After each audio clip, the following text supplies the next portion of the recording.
అందరికీ నమస్కారం అండి. నేను చెప్పబోయే మాట ఏంటంటే, మనకు స్వతంత్రం వచ్చి 75 సంవత్సరాలు అయ్యిందండి. ఈ 75 సంవత్సరాల్లో గూడా అర్జెన్సీ కోసం గానీ, మారుమూల ప్రాంతంలో ఉన్నవాళ్ళ కోసం గానీ, ఎన్నో ప్రభుత్వాలు వచ్చాయి, మారాయి, వెళ్ళాయే తప్ప, ఎవ్వరు ఈ అర్జెన్సీ కోసం గానీ, మారుమూల ప్రాంతాల్లో ఉన్నోళ్ళ కోసం గానీ, ఎవ్వరు వాళ్ళ కోసం ఎలాంటి శ్రద్ధ గానీ, ఎలాంటిది ఆళ్ళ మీద బాధ్యతలు గానీ తీసుకోలేదండి.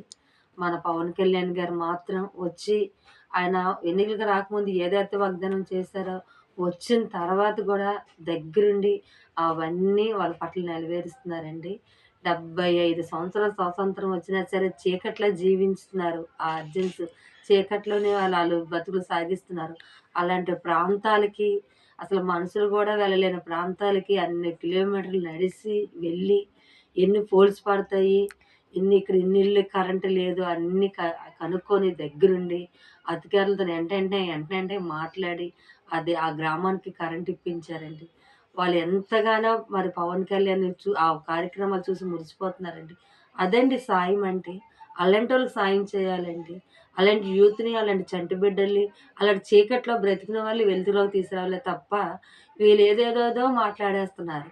అలాంటి మాటలన్నీ కరెక్ట్ కాదండి. ఇప్పటికైనా సరే నిజంగా నీతిగా కరెక్ట్‌గా నాయకుడు ఎవరో కరెక్ట్‌గా ఎలా పరిపాలిస్తున్నారో చూసి మన వైసీపీ నాయకులు మాట్లాడితే బావుంటది.